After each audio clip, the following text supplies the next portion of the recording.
म्हणून पुरस्कार सोहळा आटपलेला आहे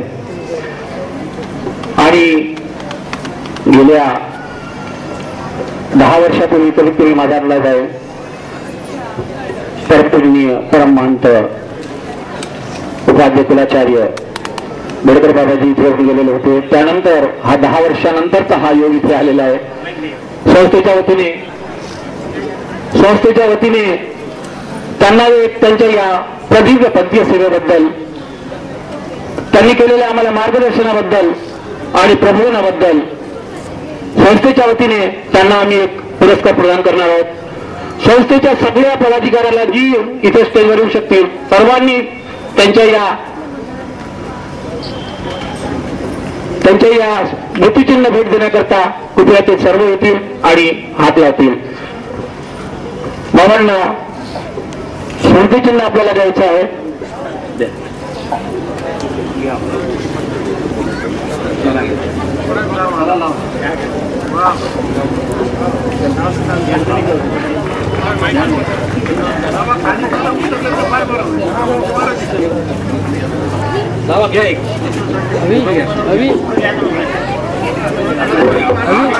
आम्ही गाव काय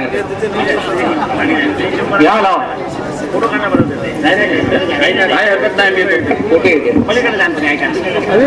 बाबांच्या या पंथीय सेवेबद्दल आम्ही त्यांचे अतिशय ऋणी आहोत आणि पुढे सुद्धा त्यांचं मार्गदर्शन आम्हाला लाभणार आहे. त्यांच्या या सेवेबद्दल संस्थेच्या वतीने ही अल्पशी भेट आहे त्यांनी ती स्वीकार करावी अशी मी त्यांना नम्र विनंती करतो. श्री चक्रधर स्वामी की जय.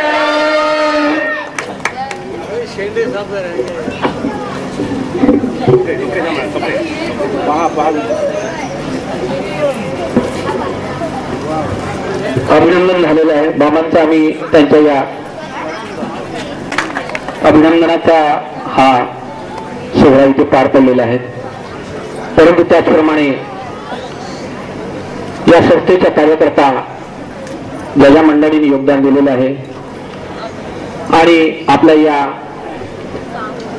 या योगदानानंतर ती परमेश्वर चरणी त्यांनी आपला ध्येय ठेवलेला आहे. संस्था सुद्धा त्यांच्या या कार्यकर्ता त्यांच्या या दुःखद करता संस्थेची जी काही मंडळी असतील आणि त्यांच्या या दुःखात सुद्धा संस्था नेहमी सहभागी झालेली आहे.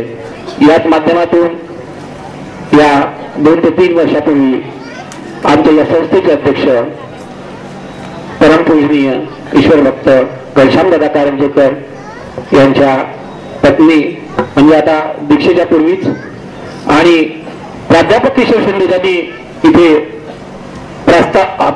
मंच संचालन केलेलं आहे. यांच्या मातोश्री यांचं दुःखद निधन झालं.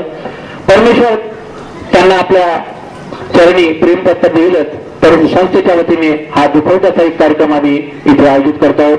परमपूज्य बाबांना विनंती आहे प्राध्यापक किशोर शिंदे यांना त्यांनी या दुखवट्याचा श्रीफळ आणि त्यांचा शाल देऊन ती दुखवटा व्यक्त करावा अशी मी त्यांना विनंती करतो. प्राध्यापक किशोरजी शिंदे.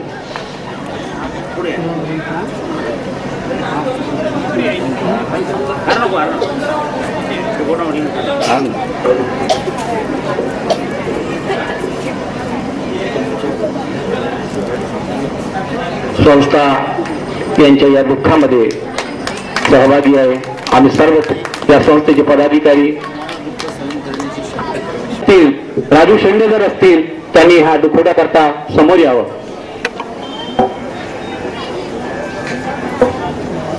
राजूजी शेंडे आहेत का?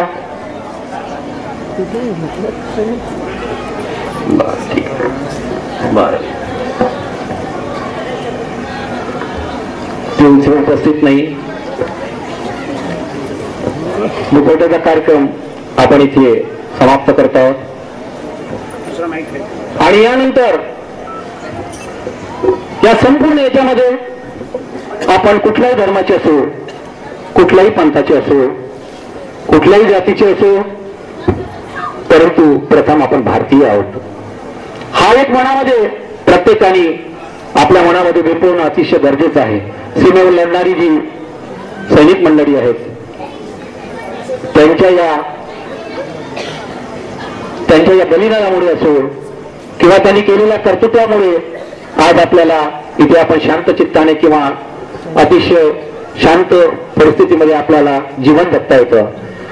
काही दिवसापूर्वी मुंबई अतिरेकी हल्ल्यामध्ये ज्या शूरवीरांनी आपलं बलिदान दिलं त्यापैकी हेमंत करकर, विजय सालपेकर आणि अशोकजी कामत आणि जी काही मंडळी असतील, उन्नीकृष्णन असो, या सर्वांनी या देशाकरता आपल्या प्राणाची आहुती दिली. त्यांचं सुद्धा आपल्याला स्मरण करणं गरजेचं आहे. त्यांच्या प्रती सुद्धा आपल्याला श्रद्धांजली अर्पण करिता सर्वांनी, जी काही मंडळी पंथीय मंडळी असतील, ही शहीद झालेली मंडळी असतील, या सर्वांना श्रद्धांजली अर्पण करण्याकरता आपण फक्त 2 मिनिटाचा आपल्या जागेवर उभा राहून त्यांना श्रद्धांजली अर्पण करावी अशी मी आपल्याला नम्र विनंती करतो. संस्थेच्या वतीने ही त्याच्या श्रद्धांजलीचा कार्यक्रम आपण इथे आयोजन केला. अगदी 2 मिनिटांमध्ये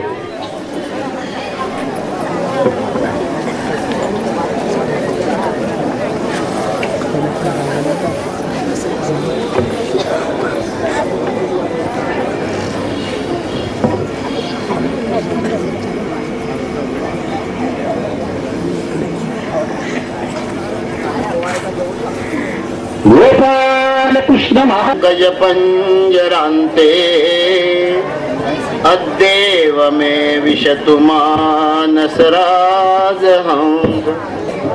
प्राण प्रयाण समये कफवात. सर्वांनी कृपया शांत चित्तानं खाली बसावं. कंठावरोधन विधौ स्मरणं कुतस्ते कंठावरोधन विधौ स्मरणं कुतस्ते. भगवान श्री चक्रधर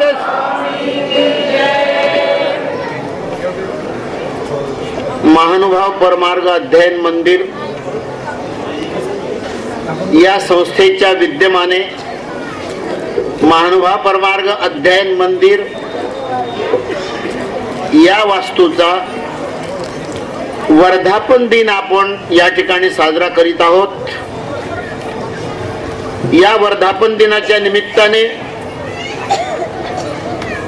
या संस्थेतील सर्व सदस्यांनी अत्यंत प्रेमाने, स्नेहाने या ठिकाणी आपणा सर्वांना आमंत्रित केलेलं आहे. स्वस्नेह आमंत्रण स्वीकार करून आपण या ठिकाणी आलात. या ठिकाणी उपस्थित असलेल्यांमध्ये जे आमंत्रित आहेत त्या आमंत्रितांमध्ये काही माहेरच्या आहेत तर काही सासरचे आहेत. जे माहेरचे आहेत त्यांना आमंत्रणाची गरजच नसते मुळात. कारण माहेर म्हटलं की आपुलकी आहे, माहेर म्हटलं स्नेह आहे, त्यामुळे माहेर बद्दल तर प्रश्नच नसतो. पण जेव्हा सासर म्हटलं जातं ना तेव्हा सगळ्या मानपानाच्या गोष्टी येत असतात. जावयाला नाही बोलवलं वर्षातून एकदा, रसाला तो बोलवलं तर नाहीच, त्याचा तो मान असतो. म्हणून मानपानाच्या दृष्टिकोनातून, मानपान साजरा करण्याच्या दृष्टिकोनातून सासरच्या माणसांचा विचार करत असतो माणूस. अतिथी शब्दाबद्दल बरच ऐकत आलोत, परंतु बाबा या मंडळींनी तुम्हाला जो अतिथी शब्द लिहिला आहे त्यामागे आचार्य प्रवर कवीश्वर कुलाचार्य श्री कारंजेकर बाबा याचा काहीही संबंध नाही. संबंध जो आहे तो अध्यक्ष अखिल भारतीय महानुभाव परिषद. आपल्याला जे आमंत्रित केलंय ते अखिल भारतीय महानुभाव परिषदेचे अध्यक्ष म्हणून आमंत्रित केलेलं आहे, ते अतिथी म्हणून आमंत्रित केलं आहे. त्यामुळे या रूपानं का होईना तुमच्या ठिकाणी असलेलं प्रेम, तुमच्या ठिकाणी असलेला सद्भाव, तुमच्या ठिकाणी असलेली श्रद्धा याचं कुठेतरी पूजन घडलं पाहिजे आणि म्हणून त्यांनी अतिथी हा शब्द त्या ठिकाणी लिहिला आहे. त्यांना त्याचं समर्थन करता आलं नाही तो भाग वेगळा आहे. सासरच्या माणसांचा विचार आधी करावा लागत असतो, कारण सासरची माणसं ही कधी अतिथी बनतील आणि कधी तिथी टाळून येतील याचा काही नेम नसतो. म्हणून आपला जो सत्कार करायचा होता त्यांना तो माहेरच्या घरचा म्हणून करायचाच नव्हता. अखिल भारतीय मानवा परिषदेचे नियम, अखिल भारतीय मानवा परिषदेची ध्येय धोरणं त्यांना या ठिकाणी या परमार्ग अध्ययन मंदिराच्या माध्यमातून राबवायची आहेत आणि त्यासाठी तुमच्या नियमात त्यांना बसायचं आहे आणि म्हणून तुमचा सत्कार त्यांनी या ठिकाणी केलेला आहे. त्यानंतर या ठिकाणी उपस्थित असलेले अखिल भारतीय मानवा परिषदेचे महामंत्री, माझे सन्मित्र, उपाध्य कुलभूषण आचार्य प्रवर श्री साळकर बाबा. देव दुर्लभ आहे हो, आणि देव दुर्लभ तर आहेच आहे, परंतु देवाला आठविणारा तो त्यापेक्षा दुर्लभ आहे. स्वामींचं वचन आहे. देव कोणी पाहिला, मला देव मिळेल की नाही शाश्वती नाही, तुम्हालाही भेटेल की नाही शाश्वती नाही, परंतु ज्यांनी देव अनुभवला, ज्यांनी देव पाहिलाय, ज्यांना त्याची प्रतीती आली, अशा माणसांची नावं नाही घ्यायची तर घ्यायची कोणाची? मग कोण आहे आपल्याला दुसरं? आणि जर माझ्या स्वामींच्या तत्वज्ञानाच्या माध्यमातून माझ्या मनाची एवढी विकसितता झालेली नसेल तर मला माझ्या निष्ठाचा पुनर्मूल्यांकन करण्याची गरज आहे. आणि म्हणून स्टेजवर बसलेले आचार्य प्रवर श्री वाकीकर बाबा, आदरणीय परमश्रद्धेय, ज्यांनी आपल्या वक्तृत्वानं, ओजस्वी वक्तृत्वानं आपल्या अंतःकरणामध्ये भगवान श्री चक्रधर स्वामींच्या तत्वज्ञानाचे आणि त्यांच्या लीळेचं श्रेष्ठत्व पोहोचवलेलं आहे, असे आदरणीय श्री मोहनराज दादा अमृते, स्टेजवर बसलेले सर्व संत महंत, या ठिकाणी प्रकर्षाने ज्यांचा उल्लेख करावा अशी मंडळी या ठिकाणी आलेली आहे. हा मुलगा ज्या ठिकाणी ब्रह्मविद्या शास्त्राचे धडे गिरवले ज्यांनी, त्यांना परिपूर्ण केलं ज्यांनी, अशा आश्रमातून या ठिकाणी आलेले श्री दयाल मुनीजी, त्यांच्यासोबत आलेले त्यांचे सर्व सहपाठी, बांबुरीच्या आश्रमाच्या एक वेगळा भाग समाजामध्ये आहे. मामांनी आपल्या अभ्यासू वृत्तीनं जी काही साधक निर्माण केलेली आहेत, ती साधक विशाल अंतःकरणाची, संपूर्ण समाजाची सेवा करणारी साधक त्यांनी निर्माण केलेली आहेत. एक वेगळा ठसा त्यांनी या पंथामध्ये उमटवलेला आहे. तो सातत्यानं चालला गेला पाहिजे अशी अपेक्षा या नूतन दीक्षा घेतलेल्या साधकाकडून मी या ठिकाणी करतो. या परमार्ग मानवा परमार्ग अध्ययन मंदिराच्या निमंत्रणाला मान देऊन आपण अत्यंत प्रेमाने या ठिकाणी उपस्थित झालेले सर्व या पंचक्रोशीतील महानुभाव वासनिक बंधू भगिनी, त्याचप्रमाणे या नगरामध्ये असलेल्या सर्व बंधू आणि भगिनी व शेवटी या अध्ययन मंदिराच्या नियोजनामध्ये संयोजनामध्ये जे सक्रिय असे सभासद आहेत, या सर्व सभासदांची आठवण करून मी माझे 2 शब्द या ठिकाणी मांडणार आहे. पत्रिकेच्या नियमाप्रमाणे 7 ते 10 महाप्रसाद आहे. तुम्हाला कोणता प्रसाद हवाय हाही भाग आहे.